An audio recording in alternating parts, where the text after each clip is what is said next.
துளசி சாகுபடி. துளசி நறுமண தொழிற்சாலைகளிலும் மருத்துவத் துறையிலும் அதிகமாக பயன்படுவதோடு வாசனை எண்ணெயையும் கொடுக்கின்றன.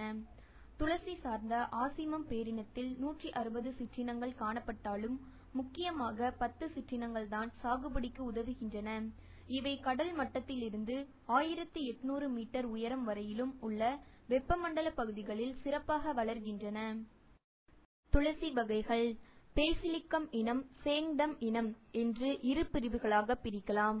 இவை இலைகளுக்காக வளர்க்கப்படும். சேங்டம் இனம் 2 முதல் 3 ஆண்டுகள் வரை வாழ்பவைகளாகவோ அல்லது பல்லாண்டு வாழ் குத்து செடிகளாகவோ வளர்பவை. இலைகளில் மியூசிலேஜ் போன்ற வளவளப்பு தன்மை இல்லாமலும் சிறிய மலர்களுடனும் காணப்படும். பேசிலிக்கம். பேசிலிக்கம் வகையில் செடிகள் எல்லாம் பல்லாண்டு வாழ் பூண்டுகளாகவும் மிக சிறியவைகளாகவும் மியூசிலேஜ் போன்ற வளவளப்பு தன்மையுடைய இலைகளுடனும் காணப்படும். ரகங்கள். பெரும்பாலும் உள்ளூர் ரகங்களே சாகுபடி செய்யப்படுகின்றன. ஜம்முவில் உள்ள பிராந்திய ஆய்வு கூடம் RRL-1 என்ற மேம்படுத்தப்பட்ட ரகத்தை வெளியிட்டுள்ளது. இது ஹெக்டருக்கு 40 டன் தலை மகசூலும் 200 கிலோ எண்ணெய் மகசூலும் கொடுக்க வல்லது. இனப்பெருக்கம். விதைகள் மூலமாக இனவிருத்தி செய்யப்படுகிறது. விதைகள் மிக சிறியவைகளாக தூள் போன்று இருக்கும். ஒரு ஹெக்டருக்கு தேவையான நாற்று உற்பத்தி செய்ய 150 முதல் 200 கிராம் விதை போதுமானது.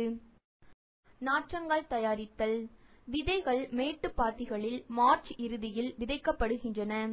10 நாட்களில் முளைத்து வெளிவந்துவிடும். 6 முதல் 7 வாரங்களில் நாற்றுகளை பிடுங்கி நடவு வயலில் நடலாம். விதைகளை முளைப்பு திறன் கெடாமல் 5 வாரங்கள் வரை சேமித்து வைக்கலாம். துளசி எல்லாவிதமான மண் வகைகளிலும் வளரும் என்றாலும் வடிகால் வசதியுள்ள செம்மண் மற்றும் செம்பொறை மண் மிகவும் ஏற்றது. துளசி ஒரு வெப்பமண்டல மற்றும் மித வெப்பமண்டல பயிர். அதிக மழைப்பொழிவும் ஈரப்பதமும் நிரம்பிய இடங்களில் செழித்து வளரும். வறட்சி மற்றும் பனியை தாங்கி வளரும் திறன் உடையது. எனினும் அவற்றை பயிரிடும் போது எண்ணெயின் அளவு குறைந்துவிடும். நடவுக்கு பிப்ரவரி மத்திய பகுதி முதல் செப்டம்பர் வரையிலான மாதங்கள் மிகவும் உகந்தவை. விதைகளை நேரடியாக விதைத்தும் சாகுபடி செய்யலாம்.